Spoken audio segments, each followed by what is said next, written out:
اور اچانک پھر 3.5 سال تک وزیر اعظم عمران خان کے دست و بازو رہنے والے ان کی اتحادی جماعتیں MQM، باپ، MQM باپ اور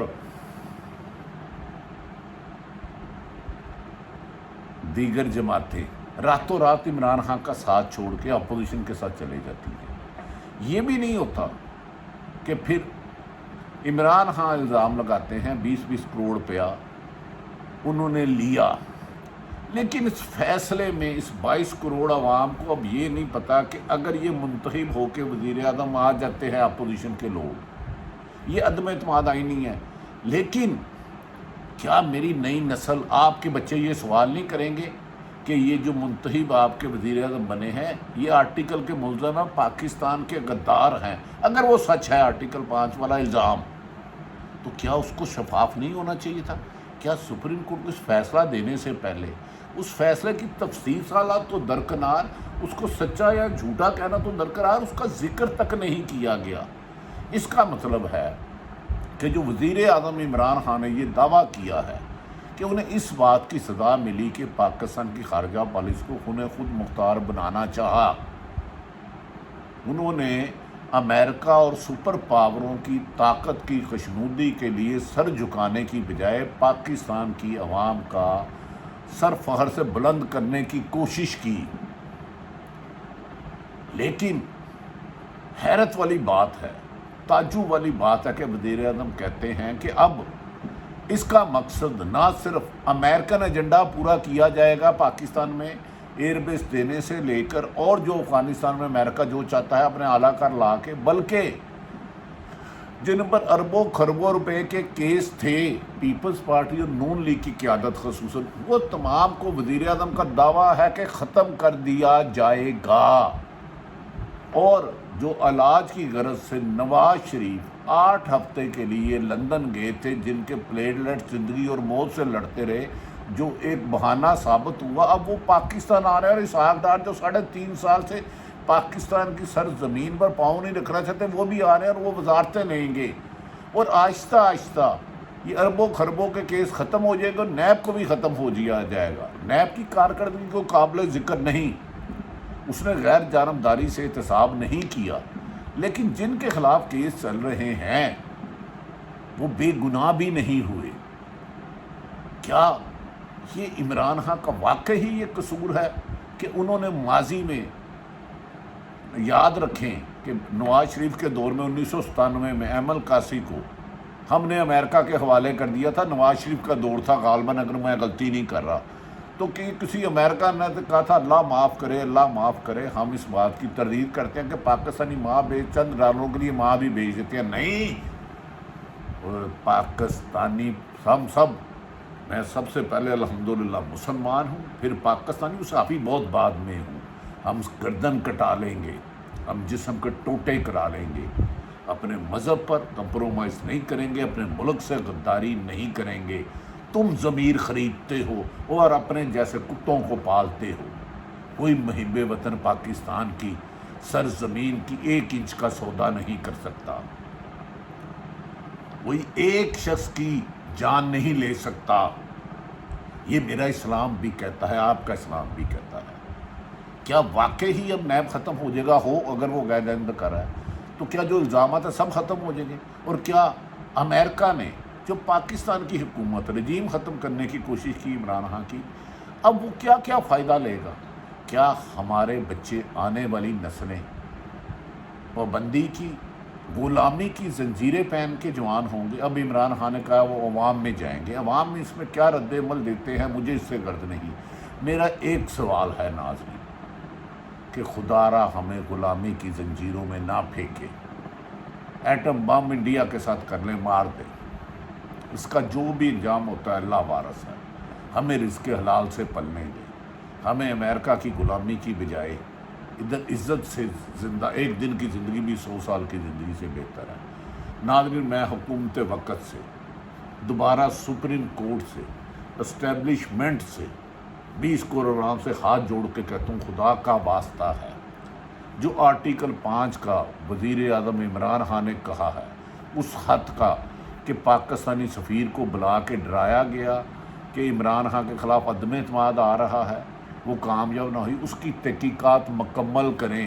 وہ خط قومی سلامتی کونسل کے سامنے بھی رکھا گیا، کابینہ کے ساتھ سامنے بھی رکھا گیا، اسٹیئرنگ کمیٹی کے سامنے بھی رکھا گیا۔ اگر نہیں رکھا گیا تو فیصلہ کرنے والی سپریم کورٹ نے اس کے بارے میں حقائق جاننا کیوں نہیں چاہے؟ خدا کے واسطے یہ ایگو کی جنگ نہیں ہے۔ عدم اعتماد اپوزیشن کا آئینی حق ہے، عدم اعتماد پہ مجھے کوئی اعتراض نہیں۔ غیر ملکی سازشوں پہ کہہ کے اور انسانوں کو بھیڑ بکریوں اور جانوروں سے بدتر قیمت لگا کے خرید کے ملک کی سیاست دار اور حکومت تبدیل کرو گے تو یاد رکھو اس ملک کی سلامتی کو خطرے میں ڈالو گے۔ اس میں ہم سب ذمہ دار ہیں، جو جتنا حق ادا کر سکتا ہے کرے۔ وزیر اعظم عمران خان کی حکومت اگر آئینی طور پر اپوزیشن مل کے ختم کرتی تو مجھے کوئی اعتراض نہ ہوتا، اگر اس میں امریکہ کی سازش نہ آتی، امریکن پیسے فنڈنگ کا ذکر نہ ہوتا۔ اپوزیشن کا حق ہے عدم اعتماد، اور وزیر اعظم نے کہا عوام کو، عواموں آپ عمران خان کے لیے نہیں، کسی اپوزیشن کی مخالفت کے لیے نہیں، پاکستان آزادی کے لیے آرٹیکل 5 کی اصل ملزمان کی نشاندہی تک جدوجہد کرتے رہیں۔ اگر وہ الزام سچ ہے تو انہیں چوراہوں پہ سزائیں دیں، اگر الزام غلط ہے تو اس کے لگانے والے پہ کارروائی کریں۔ آج عمران خان صاحب نے کہا ہے کہ مجھے گرانے کے لیے اتنے ثبوت تھے، انہوں نے بھی سپریم کورٹ کے احکامات کو، فیصلے کو تسلیم کیا، اور سرہم میں بھی تسلیم کرتا ہوں۔ مایوسی کا اظہار کیا کہ جس فیصلے کو آپ غیر آئینی کہہ رہے ہیں، رولنگ کو غیر آئینی کہہ رہے ہیں، اس کے بارے میں حقائق تو پتہ کریں، خدا رسول کا واسطہ ہے، ہو سکتا ہے وہ سچ ہو سکتا ہے بالکل جھوٹ ہو۔ یاد رکھ لیں، غلامی پہلے ہی اس خطے پہ بہت زیادہ انگریزوں نے کی، دیگر لوگوں نے کی۔ اب اگر ہمارے ہی ساتھی غیر ملکی حقوں کے غلام بن کر ہمیں غلامی کی زندگی گزاریں گے تو پھر پاکستان کو 14 اگست کو آزاد کرنے کا فائدہ کیا تھا؟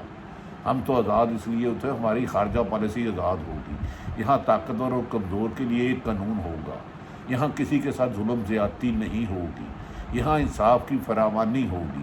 عمران خان کی بھی کچھ غلطیاں ہیں، عثمان بزدار جیسے شخص کو لگا کے جس نے پی ٹی آئی کو 8 حصوں میں تقسیم کر دیا، اس بات سے ان کی حکومت جاتی۔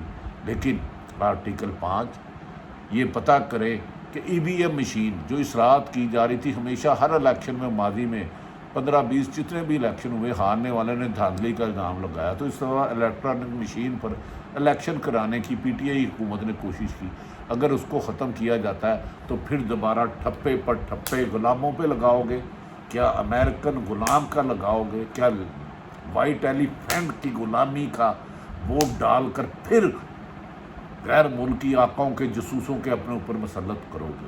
میں کسی پہ الزام نہیں لگا رہا، میں کہہ رہا ہوں اس خط کی جو امریکہ سے آیا تھا اس کی تحقیق کے اصل ملزمان آنے چاہیے۔ ساری صورتحال آپ تک رکھی۔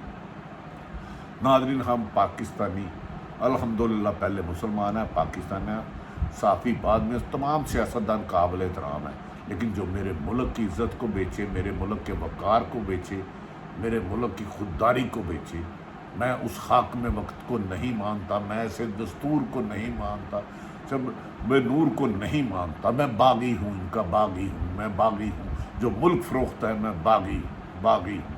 ساری صورتحال آپ تک رکھی، اپنا اور اپنے ارد گردوں کا خیال رکھیں۔ پاکستان زندہ باد۔